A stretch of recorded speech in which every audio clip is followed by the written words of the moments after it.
He had lived by the Alaskan coast for so long that even the sea seemed to know his name. The villagers said he had bones carved by the wind, skin weathered by the salt, and a silence that only the cold could understand. His name was Elias, though most people simply called him the old man by the ridge. No one really knew where he came from or why he stayed when others left. The storms that tore through that part of Alaska had driven entire families south, but Elias remained. He lived in a small wooden cabin built by his own hands, the kind of place that creaked when the wind changed direction, the kind that felt alive in its stillness. Around him, the tundra stretched endlessly, white and gray and eternal, and beyond that lay the restless sea, filled with life, hunger, and stories untold. People often wondered what made a man stay in a place like that, where every sunrise looked the same and every night felt longer than the last. But if you watched Elias closely, you'd see something different in his eyes. It wasn't loneliness or despair. It was a kind of quiet belonging that only those who had lost everything else could find. He woke each day before the light returned, stepping out in the biting, slow, deliberate movement as if every action carried weight. His boots left deep marks in the snow, and his breath came out in clouds that hung for a second before. There was a rhythm to his mornings, the lighting of the stove, the smell of fish oil burning, the sound of a knife against bone.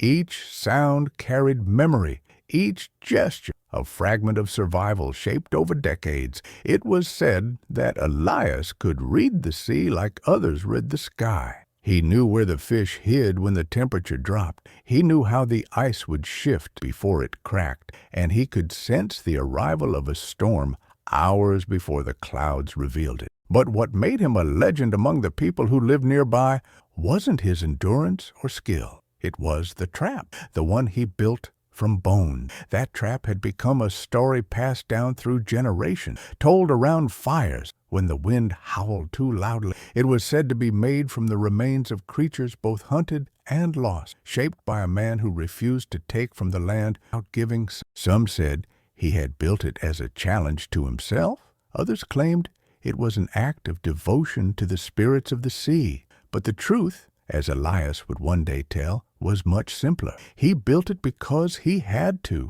because hunger doesn't wait.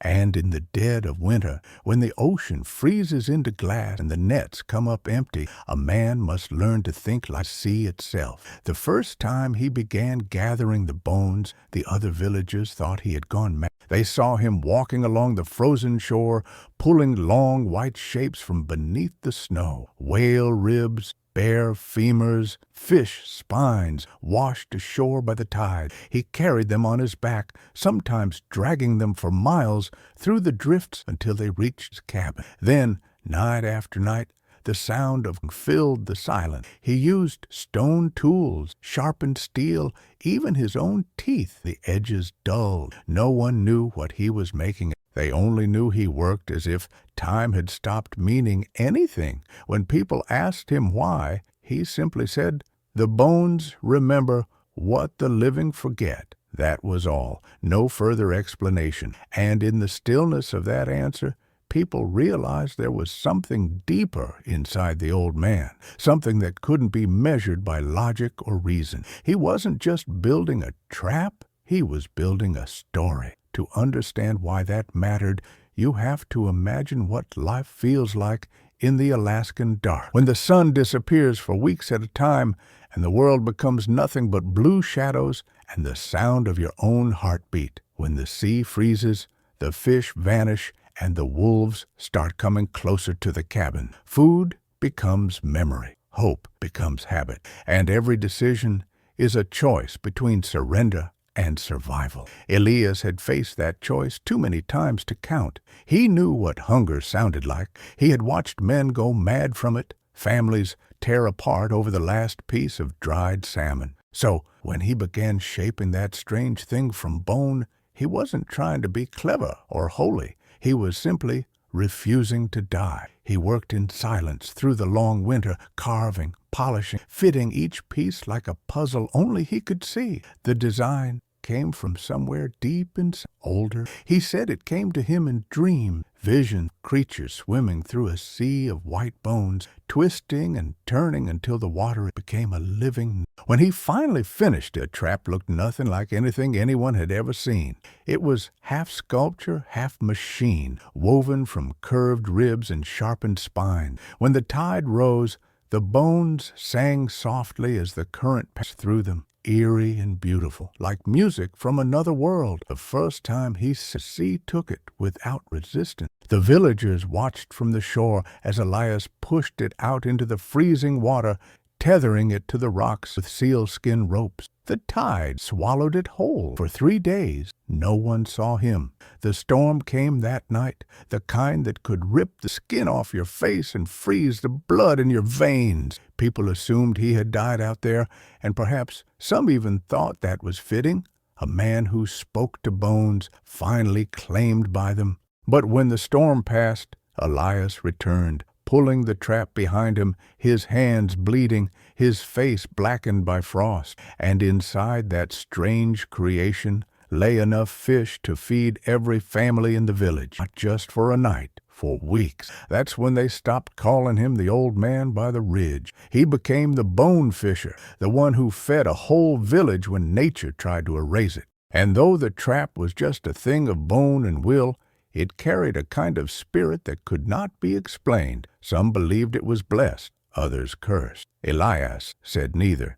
He said it was proof that the earth rewards those who listen, that hunger can teach you more about creation comfort ever will. From then on, every winter, when the sea froze and the wind screamed through the cliffs, people would walk to Elias's cabin for guidance. They would bring offerings of wood, fish, sometimes even stories, and he would sit by the fire, his eyes distant but kind, listening as if he could hear something beneath their words. He didn't talk much, but when he did, his voice carried the calm of someone who had long ago made peace with the world's cruelty. He told them that survival isn't about strength or luck, it's about respect. You respect the land, the sea, the cold, and even your own fear. You build from what remains, not from what's missing. Those words stayed with the people long after he was gone, because in places like that, where every mistake costs you a piece of your life, wisdom is the only inheritance worth having. Even now, long after Elias's cabin has vanished to snow and time, the villagers still speak of him. When the sea grows rough and the nets come up empty, someone always says, "Remember the man who built his fortune from bone." It's a way of reminding themselves that hope doesn't always look like light. It sometimes looks like a man working alone in the dark, believing that what's broken can still be made to feed the living. And maybe that's what the world needs more of. Not comfort, not miracle, but men and women willing to listen to the silence long enough to hear what it asks. People who understand that even bones, dead, dry, forgotten, can become the foundation of life again if treated with care. So when you hear the wind howl through the frozen cliffs or the ice crack beneath your feet, think of him, the man who saw beauty in the remains, who turned death into sustenance, and who fed not only a village, but a belief that nothing is ever truly lost if you still have the courage to build. Tell me, where are you watching this story from? Long before the sea began whispering his name, before his beard turned white and his hands became maps of scars, Elias had lived in a small coastal town far from the silence of Alaska. It was not the wilderness that raised him, but noise. Ships groaning in the harbor, merchants shouting prices, children running between rows of fish barrels, and the ceaseless clang of hammers mending holes. He grew up among men who measured worth by what they could haul from the water, and among women who knew how to stretch a single catch into days of... His father was a fisherman, too, the kind who rose before dawn and came home smelling of brine and diesel. Elias loved him, the way boys love the sea, fiercely, blindly, and without realizing how easily it can take everything away. The sea took his when Elias was 7. A storm that came early that year swept across the coast like a beast with no name. They said the waves reached higher than the lighthouse, and by morning the boats that hadn't sunk were scattered in pieces across the beach. They never found his father's. For weeks, Elias walked the shoreline looking for a sign, a piece of wood, a torn net, anything that could give shape to the loss, but the sea gave nothing back. It was then he learned the first truth of the ocean. It never apologized. From that day on, the boy stopped speaking much. He stopped waiting for the world to explain it. Years passed, and the boy became a man who no longer trusted calm water. He fished when he had to, but he worked mostly with his hands, repairing boats, building traps, carving small totems from driftwood. People admired his skill, though they never quite understood his silence. They said the sea had taken more than his father. It had taken the part of him that laughed. Still, Elias remained kind. He would fix a stranger's net without payment, share a portion of his catch with widows, and walk home through the fog with his head bowed, as if listening to something no one else could hear. He met her one spring, when the ice melted early. The town smelled of salt and thawed earth. Her name was Anya, and she had come from the north, from a village smaller and rougher than his own. She carried a calmness that unnerved him, a way of looking at the world that made everything seem temporary yet precious. She was not afraid of his quiet. In fact, she seemed drawn to it, as if she recognized in him a mirror of her own solitude. Together they built something small but certain, a life that moved with the rhythm of time and season. They had a son named Micah, and for a time Elias forgot the cold voice of the sea. He believed he had outrun whatever curse it carried. But life near the water always keeps a debt collected. When Micah was 12, a sickness swept through the coast. It came with the thaw and spread with the damp air. At first, it was only a cough, a fever that no one worried about. Then people began to vanish from their beds one by one. The small town had no doctor, only remedies passed down, prayers that evaporated faster than hope. Elias tried everything, herbs, fire, even the old rituals whispered by fishermen's wives. But the fever took his son within days, and by the end of the week, Anya too. He buried them both on a hill overlooking the ocean, the same ocean that had once taken his father. And when he stood there, shovel still in his hands, he realized there was nothing left in place for him. That night, he packed only what he could carry: his knife, a small carving of whalebone that Micah had made,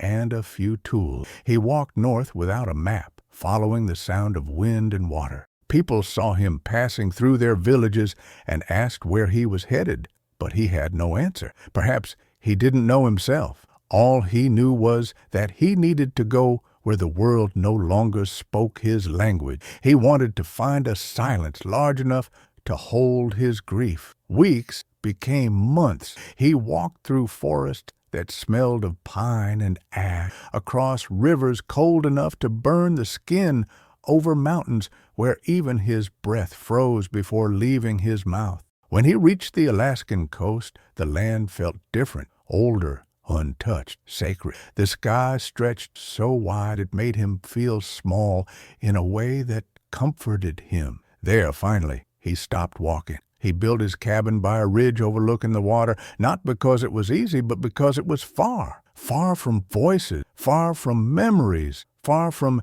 everything that had ever betrayed him. For a long time, he didn't speak at all. He lived as if words were a luxury the living didn't deserve. The forest became his company, the foxes and crows, his neighbors, the sea, his only constant. He learned to live by listening to the creak of ice forming, to the whisper of snow against the roof, to the breathing of the wind as it curled through the cracks of his cabin. In time, a silence that had once felt like punishment began to sound like truth. He realized that isolation doesn't kill a man, it purifies. It burns away the noise until all that remains is what matters. There were days when memories returned, uninvited. He would see Micah's face in the mist, Anya's shadow in the doorway, but instead of pushing them away, he welcomed them. He spoke to them sometimes, not out of madness, but reverence. He told them about the tide season, the fox that stole his fish one morning.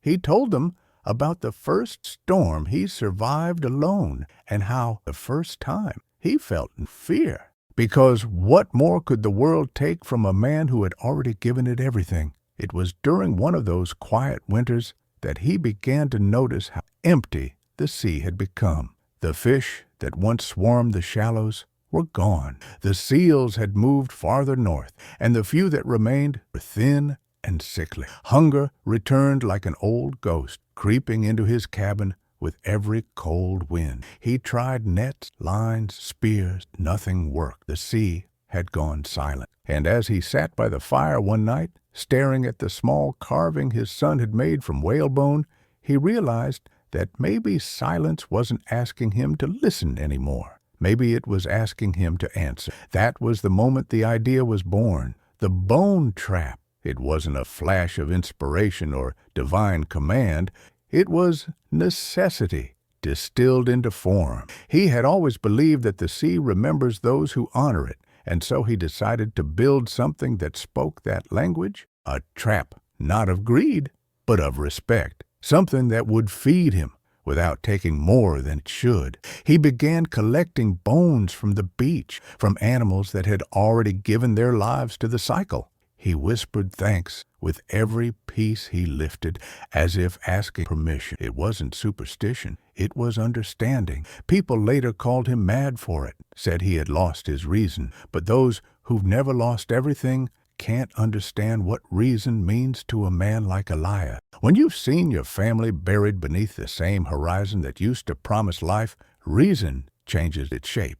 It stops being about logic or purpose. It becomes survival, dressed in ritual. So he built and carved, not to prove anything, to stay alive. And through that work, piece by piece, inside him healed. By the time he finished the trap, the sea had become part of him again. He no longer looked at it with grief or blame. He looked at it with a kind of love that only the broken can feel, the love that knows pain and still chooses to stay. And when the trap finally caught enough fish to feed the nearby village, it wasn't just the sea that had given back, it was life itself. The villagers thought the miracle came from the bones, but Elias knew better. The miracle came from listening long enough to understand what the silence was trying to say. That's how the man who lost everything became the man who fed everyone. His solitude was never punishment. It was transformation. The mountain, the sea, the bones, they had all been waiting for him, shaping him through loss until he became part of the land itself. So when people asked later why he chose to live alone, he would smile faintly and say, because here nothing lies. In the wilderness, he found honest, the kind that civilization tries to cover with comfort and noise. Though his story became a legend, for him it was never about glory. It was simply about peace, the kind that doesn't depend on anyone else's understanding. And if you're still listening now, take a moment to breathe in that truth. There's a kind of freedom that only comes when you stop running from the silent. Maybe you'll find it one day too. Maybe not in the mountain, not in the cold, but in the quiet corners of your own life where you finally hear your... If you're feeling that calm, stay with it. And if you haven't yet, make sure to subscribe so you don't miss the rest of this journey. There's more to learn from the man who built a trap out of bones. When the first real winter settled in after the trap had saved the village, Elias no longer felt like a man cut off from the world. He felt like part of it, woven into its rhythm so deeply that even the storm seemed to move around its cabin rather than through it. His days followed no clock, no plan, no urgency. Time became fluid, measured not by minutes or hours, but by the sound of the wind, the shifting color of the sky, the pace of his own breathing. He had come to understand that silence was not the absence of sound, fullness. In that vast stillness, every small thing, the crack of ice at dawn, the rustle of snow sliding off a branch, faint hum of water beneath the frozen. Each sound was a word in a language only solitude could teach. He woke each morning before the light arrived, sitting quietly by the as the dark faded in muted blue. Sometimes he boiled tea made from dried spruce needles. Other times he simply sat with nothing but his breath. He had learned long ago that the mind, when left unguarded, invents its own storm. The trick was not to silence it, speak until it grew to finally rest. And so he listened to the voice of memory, to the murmurs of ghosts, to the whisper of the land itself. The cabin became a sanctuary, a small heartbeat in the middle of endless white. He kept few possessions, a wooden bowl, a fishing knife, a single lantern, and the bone carving of his son.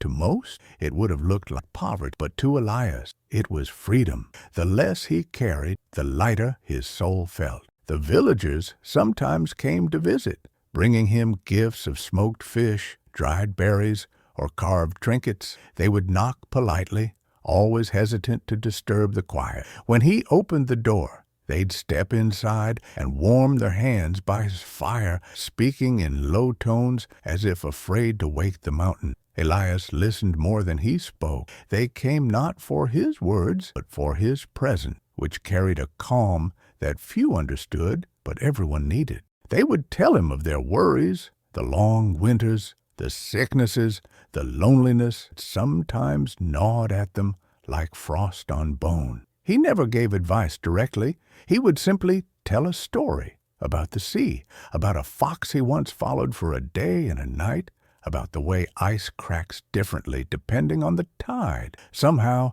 in those stories, people found answers. They said his silence healed more than his speech ever could. There were children in the village who had never seen him up close, spoke his name with awe. To them, he was a legend that walked, half man, half spirit. Some nights, when the aurora painted the sky in ribbons of green and violet, they said they could see him standing by the shore, speaking to the lights as if they were old friends. Whether that was true or not, no one really knew.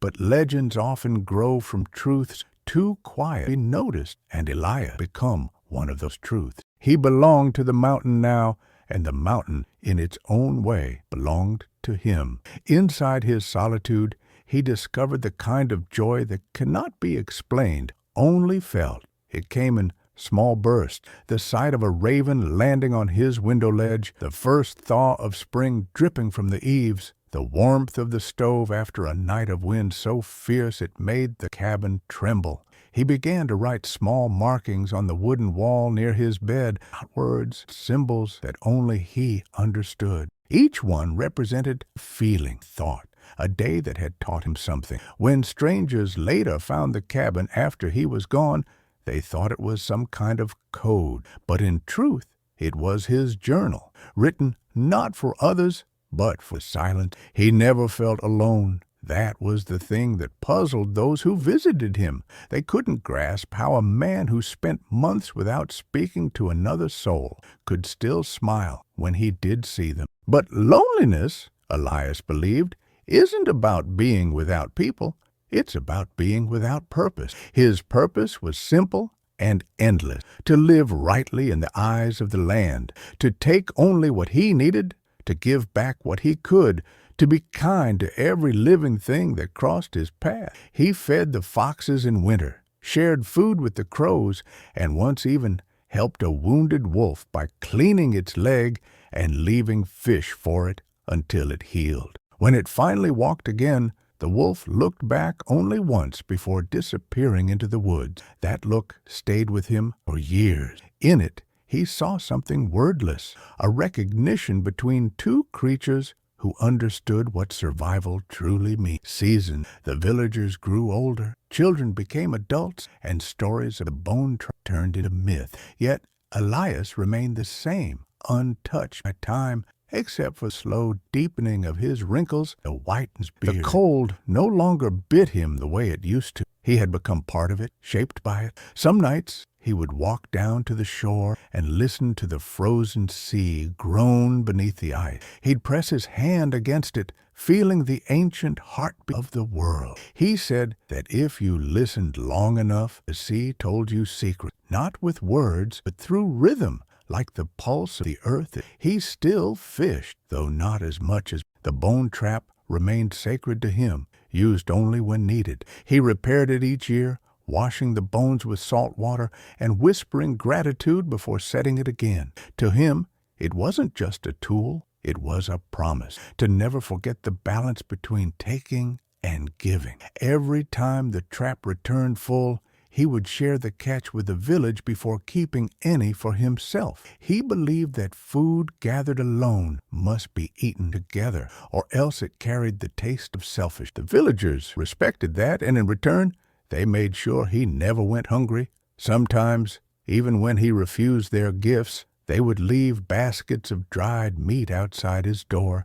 knowing he'd find them in the morning. That quiet exchange, unspoken bond, became the foundation of trust between them. In his solitude, Elias also learned the language of fire. He could read flames the way others read books, the way they leaned, the color of their tongue crackle the wood. Fire, he said, was like memory, wild, beautiful, and dangerous if left untended. He used it not just for warmth, but for meditation.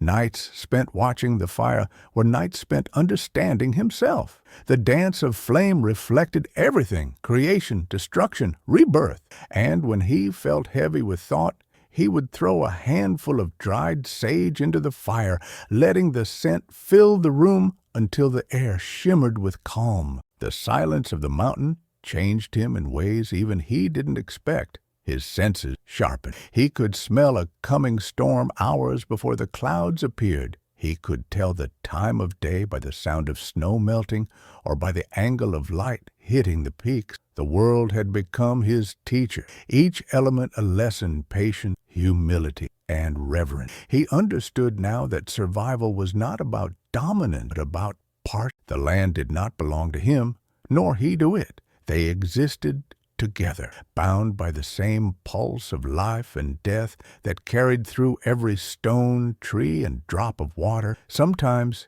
he thought about returning south, about seeing what had become of the place he once called home. But the thought always faded quickly. He knew there was nothing for him. The world of men moved too fast, too loud. It chased after things that did not last: money, praise, power, while the true treasures of existence sat quietly, waiting in the stillness. Out here, he had found everything they were searching for. Out here, he needed nothing but the air, cold, and the whisper of snow from his roof. The older he grew, the more he spoke to the land, though it were a friend. He thanked the trees when they gave him wood, thanked the river when it thawed, and thanked the night without harm. Some might have called it superstition, but to Elias it was gratitude made visible. He knew that the moment you stop thanking the world, it's speaking, and he wanted to hear it for as long as he could. There was one evening, years later,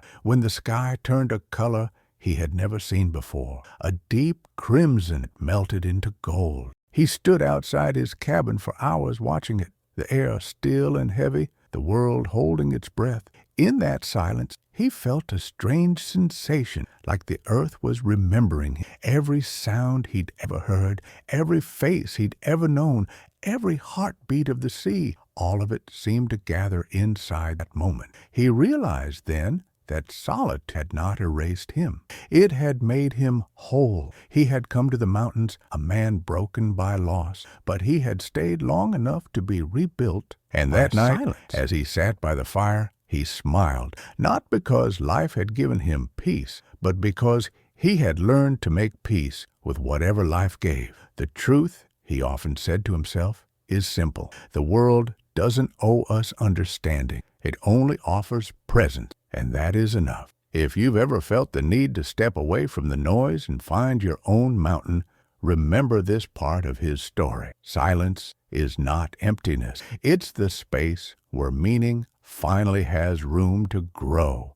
It was during the 12th winter since Elias had settled by the ridge that the land began to change in ways he had never seen before. At first, it was subtle, a shift in the way the snow fell, a warmth in the air that didn't belong, the ice along the shore cracking too soon. He noticed the animals acting differently, too. The foxes traveled farther inland, and the seals didn't return to the coves where they usually birthed their young. The world felt restless, uneasy. He knew enough to understand that nature never moves without reason, and when it does, something is coming. He began to walk the coastline more often, his boots breaking through thin layers of ice that should have been solid by that time of year. The air carried the smell of something foreign, iron maybe, or rot. He watched the sky for signs, studied the movement of the tide. Everything was wrong. The rhythm that had once guided his days now stuttered and faltered like a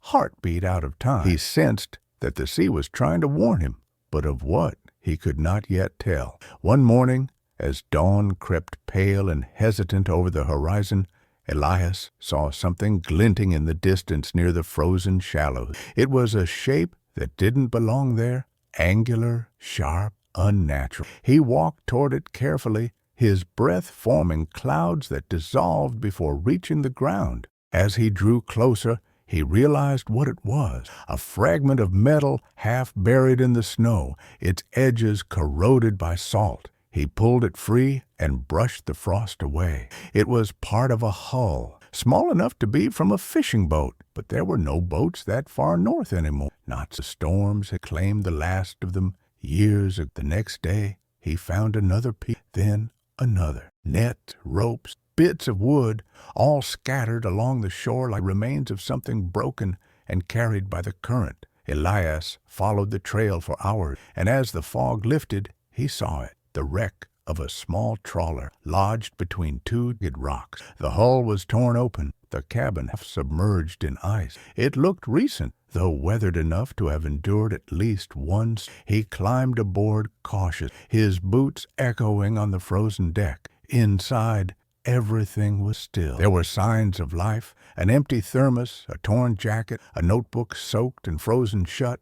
But no bodies. Whoever had been here was gone. He searched the shoreline for tracks but found nothing, only wind, snow. Still, something felt off. The air carried a weight that wasn't as cold. It was the weight present, the feeling of being watched. He turned toward the ridge, scanning the white horizon, but saw only emptiness. The silence pressed against him thick. He pocketed the notebook, even though the pages were fused together, and made his way home. That night, as he sat by the fire drying the waterlogged book, the wind began to howl in a way he had never heard before. It wasn't the usual moan of the cliffs or the whistle of the frozen. It was a voice, deep and uneven, moving through the cracks, searching for. He rose, stepped out. The sky was dark, stars hidden.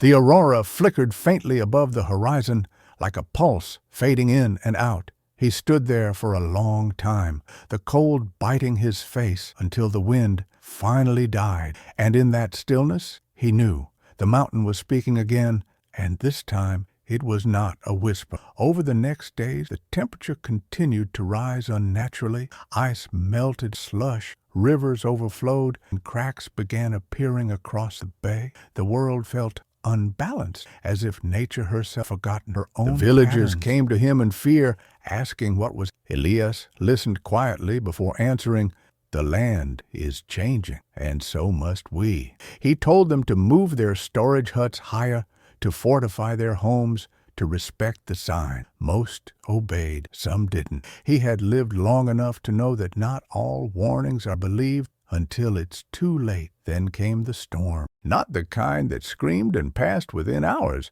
but a living force that stayed, growling over the land for 3 days without rest. The sea rose and broke the ice with terrifying power. Winds tore roofs from cabins, and snow buried entire trails. Even inside his home, Elias could feel the mountain shake beneath the assault. He sat by his fire, listening to the fury outside, unmoved. He had known storms before, but this one carried something different, a mess, a reckoning. When it finally ended, the world was unrecognizable. The coastline had shifted.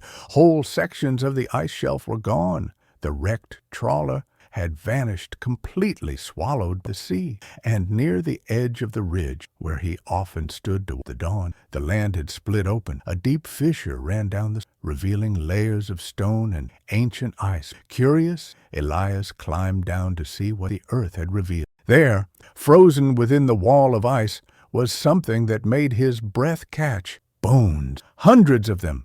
They were enormous, larger than any creature he had ever known. At first, he thought they were whale remains, but as he traced their curve and form, he realized they were different, older. The rib cage arched like a cathedral of ivory, the spine curling deep into the frozen wall. He felt a strange reverence, the same kind that had filled him the day he built his trap. These bones, too, had a story, perhaps older than man, older than memory. He touched one gently, the cold burning his fingertips, and whispered the only word that came to him, ancestor. He returned often to that place in the days that followed. He brought his tools, carving light markings into the ice, studying the structure, measuring with his eyes. The discovery stirred something inside him, a sense of purpose he hadn't felt in years. It wasn't greed or curiosity. It was recognition, called to him the way the sea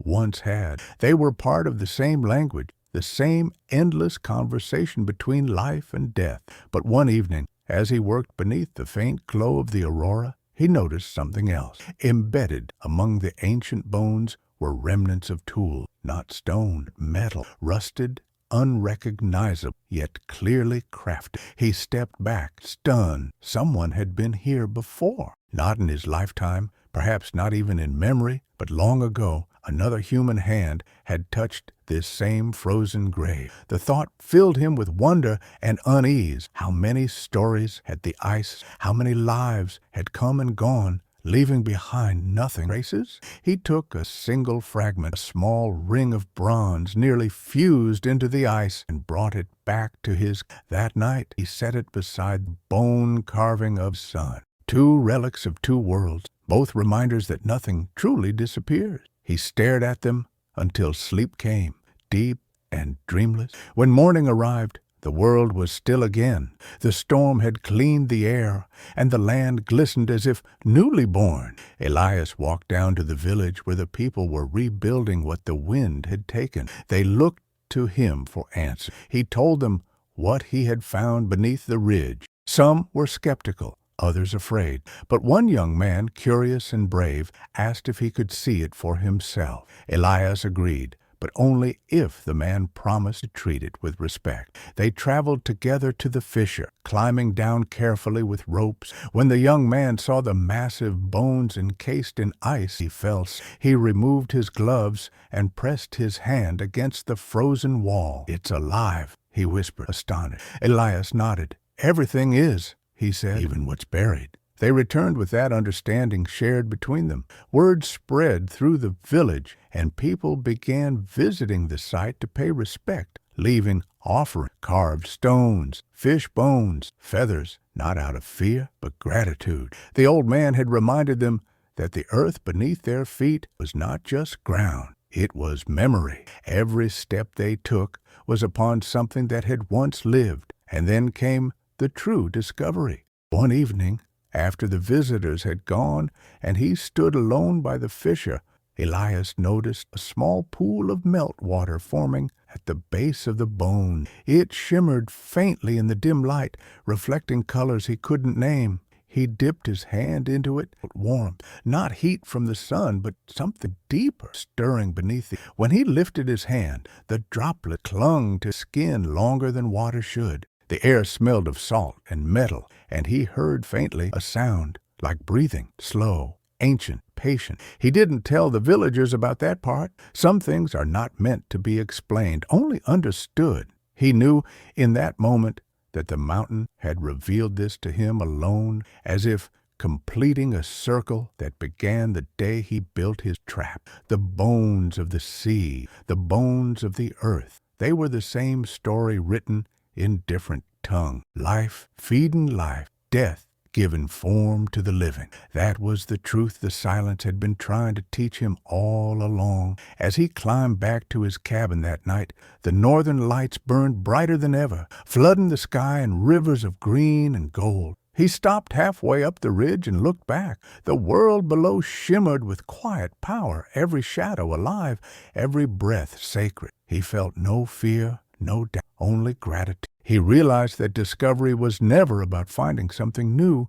It was about remembering what was always there. And for the first time in years, Elias laughed softly to himself, a sound rare as spring in that frozen place. The kind of laugh that comes from knowing the universe has finally told you a secret it could trust no one else with. If you stayed with this story until now, take a moment and let that image sink in. The mountain, the bones, the man who listened. That's what it means to live in balance with the world, to discover not what's hidden, it's waiting to be heard. And if this story moves you, let it remind you that there's more ahead. Stay close and make sure you're subscribed so you don't miss what comes next. The mountain still has one more truth to. As the years continued their quiet march, Elias found himself thinking less about and more about the strange balance between everything that lived and everything that had ever died. It was not sorrow that filled his thoughts now, but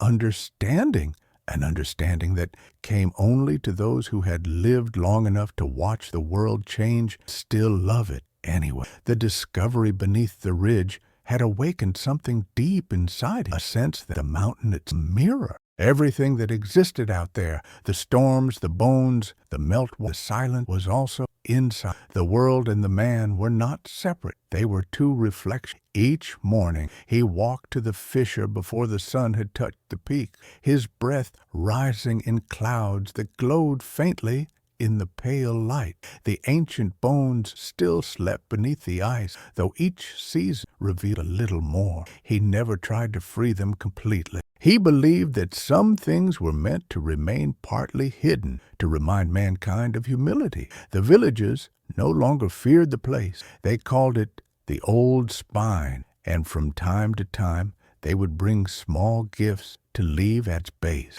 Elias never encouraged it, but he didn't stop them either. He understood that reverence in any form was better than ignorance. He had lived long enough to see the first children born after the great storm grow into adults. They came to him sometimes, curious and bright-eyed, asking questions about the old days, about the trap made of bones, the sea that had once frozen solid every winter. He told them what he could, though his answers were less about facts and more about lessons. He told them that strength is not found in the body, but in the patient spirit. That silence can be louder than words, that the world doesn't punish or reward. It simply reflects what you give it. Some listened closely, others only half understood, but all left his cabin with something unspoken burning inside them. He often thought of what it meant to belong to a world that never stands still. The sea had changed again.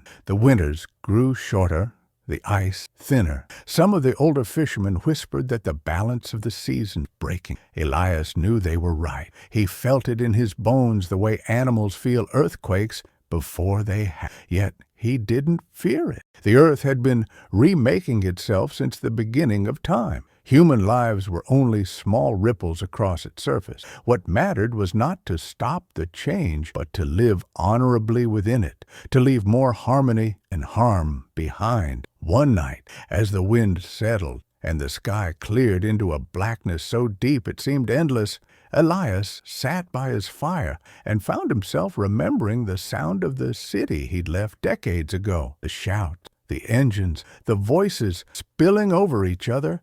For the first time in years, he didn't resent it. He realized that noise, too, was just another form of life trying to understand itself. The difference was that most people never paused long enough to hear the spaces between the sound, the quiet threads that hold everything together. Out here, he had learned to hear them, and once you hear them, you cannot unhear them again. He thought about the people still living in that chaos, always chasing something that slipped just out of reach. He wondered if they knew how fragile it all was, how easily the world could take it away. Perhaps that was why he had built the bone trap in the first place, not only to survive, but to remind himself that everything we create, even from death, can still give life if shaped with respect. That truth applied to more than fishing. It applied to every act of existence. As he aged, his body grew slower, his hands stiffer.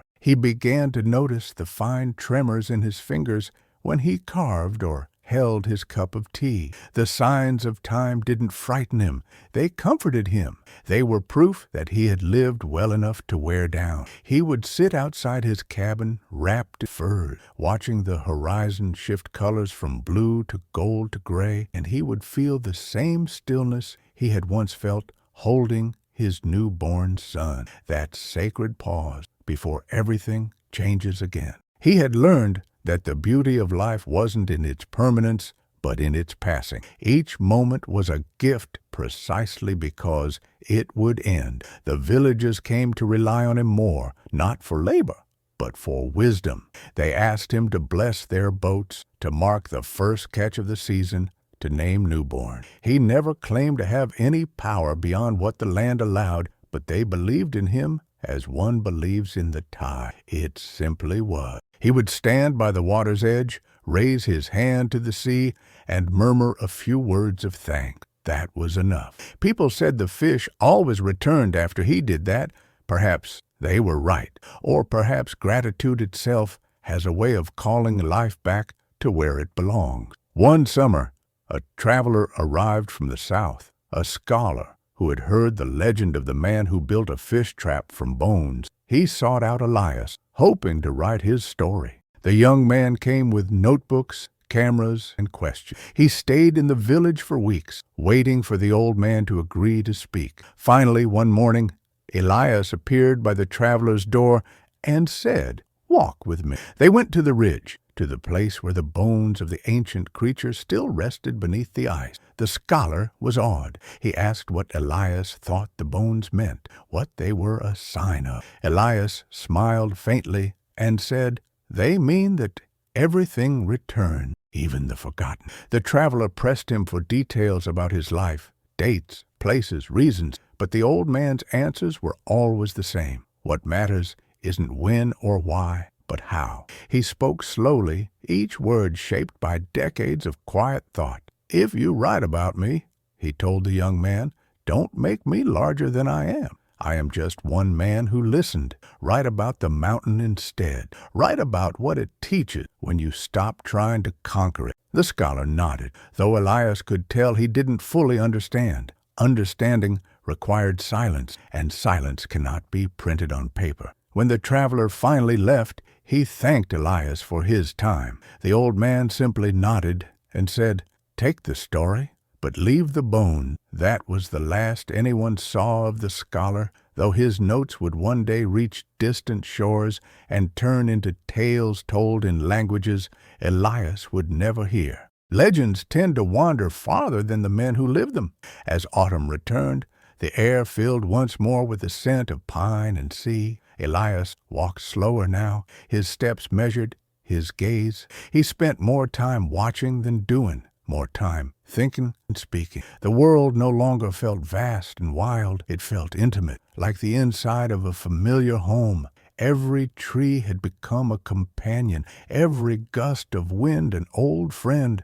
He began to see patterns everywhere, in the way the ice cracked, the spiral of shells, in the rise and fall of the wave. Life was repetition, he realized, the repetition of beauty, loss, renewal. Even pain repeated itself until it taught you something worth. Sometimes, when the villagers visited, they would ask him if he ever regretted leaving the world behind. He would smile, eyes glinting with the reflection of firelight. "You cannot leave the world behind. It follows you, quiet as snow, until you make peace with it." They would nod, not entirely understanding, and he would let them leave with their questions half answered. Wisdom, he believed, should never fill a person. It should leave space for wonder. There were nights when he would dream of his son again, not as a child, but as a grown man standing beside him on the silent throng. In those dreams, didn't speak. They simply watched the sea together,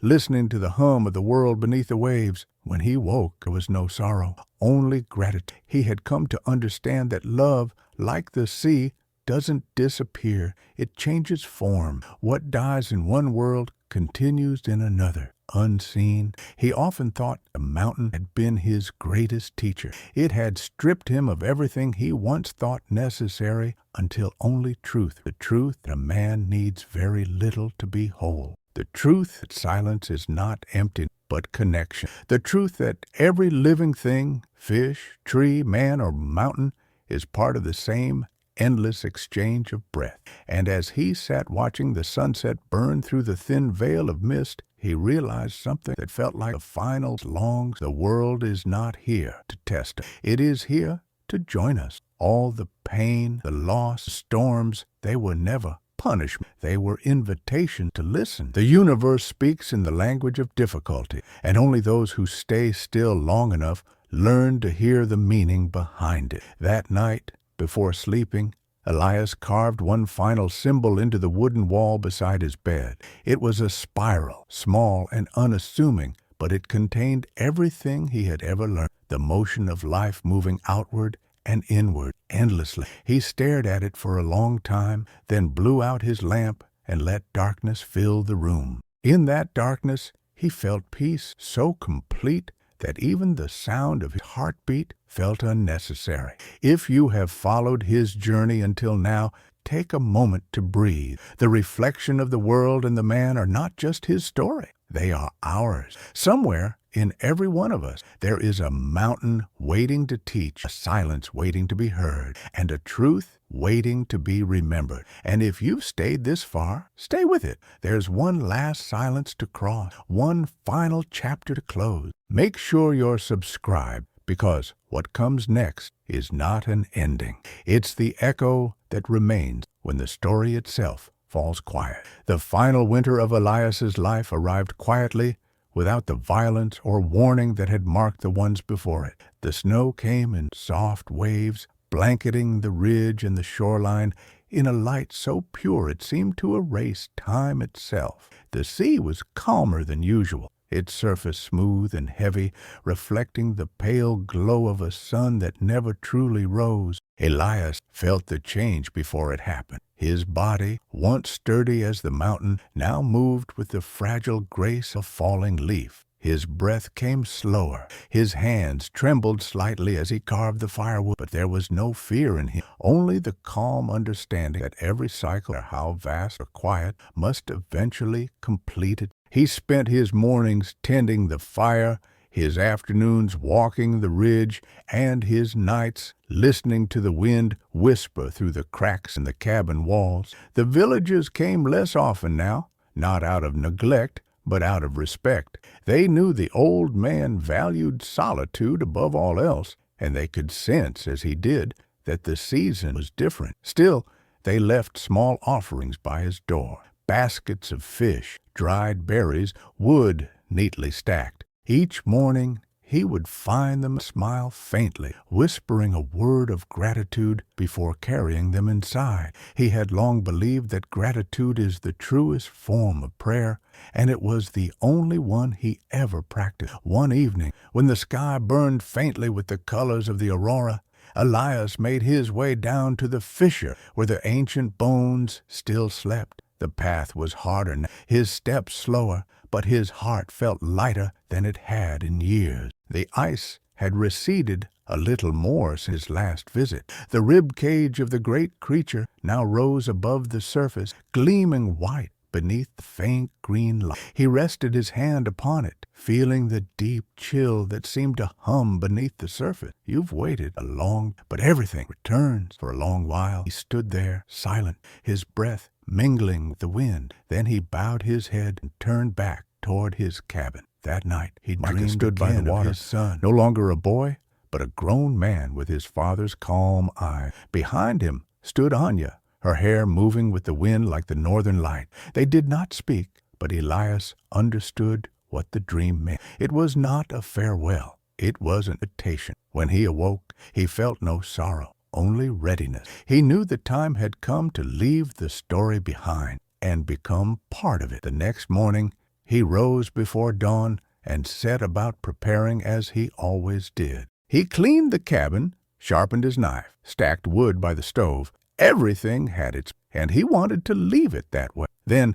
he walked to the shoreline, where the sea breathed gently against the ice. The trap still rested nearby, partly buried in snow, its bones worn smooth from years of use. He brushed the frost away and ran his fingers along its frame. It was not just a tool, it was his memory, his offering to the world that had once taken everything and given it all back. He whispered the same words he had spoken the first time he cast it into the sea, "Feed the living." Then, with a strength that surprised even him, he pushed it into the water and watched as the tide carried it slowly away, the bones vanishing beneath the surface. He stood there until the last trace of it disappeared. The wind picked up, but it felt gentle, almost kind, as if the mountain itself were breathing beside him. He turned toward the ridge, his footsteps crunching softly in the snow, and climbed until he reached the spot where the world opened wide beneath him. The sky stretched vast and unbroken, the air sharp but clear. For a moment he simply stood there, his heart steady, his mind quiet. The years of struggle, loss, and discovery all seemed to dissolve into something simple and unshakable. He realized then that the silence he had sought his entire life was never outside. It had been growing within him all along. When the villagers found him 2 days later, he was seated on a flat stone near the edge of the ridge, his eyes closed, his face turned toward the horizon. There was no sign of struggle, no trace of pain, only serenity. The snow had gathered softly around him, and the wind had stopped, as if unwilling to disturb the stillness. They carried him down carefully, their heads bowed, and laid him to rest beside the fissure, where the bones of the great creature still gleamed faintly beneath the ice. The elder among them said that it was fitting that one who had listened so deeply to the earth should sleep forever in its heart. Seasons turned. The story of the man and his bone trap spread beyond the village, carried by travelers and traders,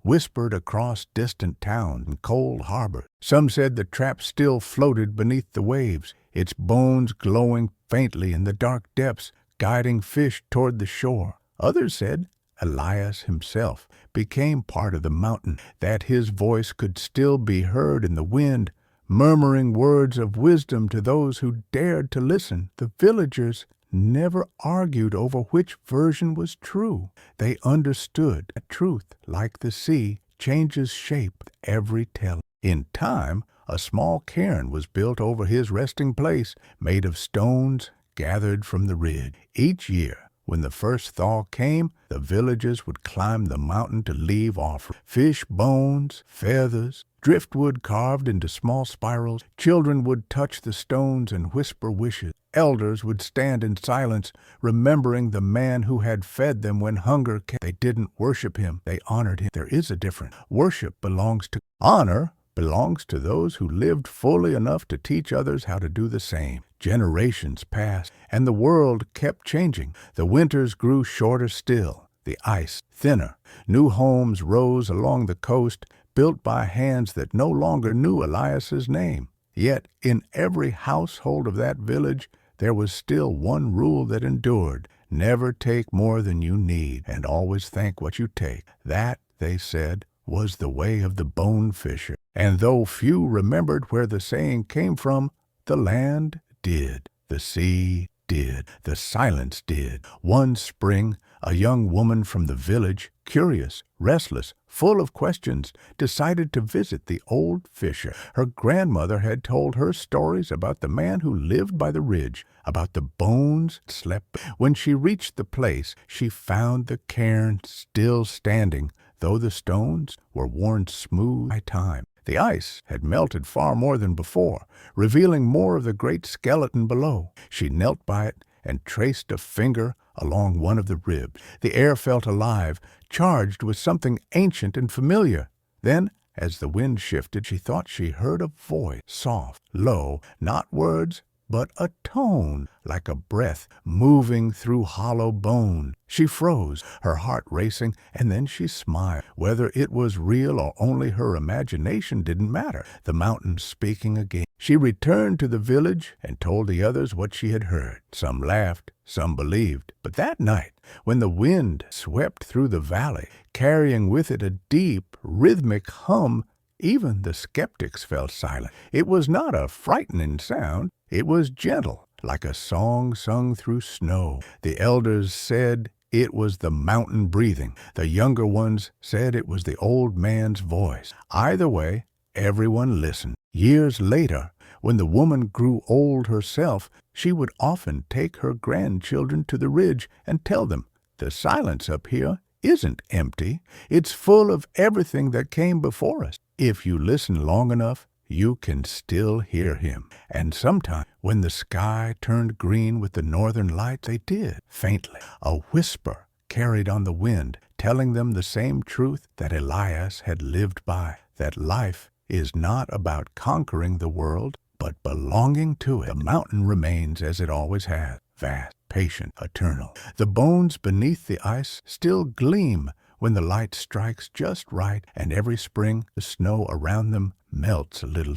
The sea continues to feed those who live nearby, and when they cast their nets, they still murmur the words the old man once spoke before every cat. Feed the living. They may not remember where those words began, but the mountain does, silence does, and that is enough. In the end, Elias's legacy was not the trap he built or the village he fed. It was the understanding he left behind, that life and death are not opposites, but partners, that silence is not a void, but a home, that every act of gratitude, no matter how small, echoes across the world like ripples in water. The trap of bones may one day crumble, a cabin may vanish, and his name may fade from memory, but the truth he lived by will not, because truth, once spoken through action, it simply changes form, passing from one life to another, the way the sea passes into the sky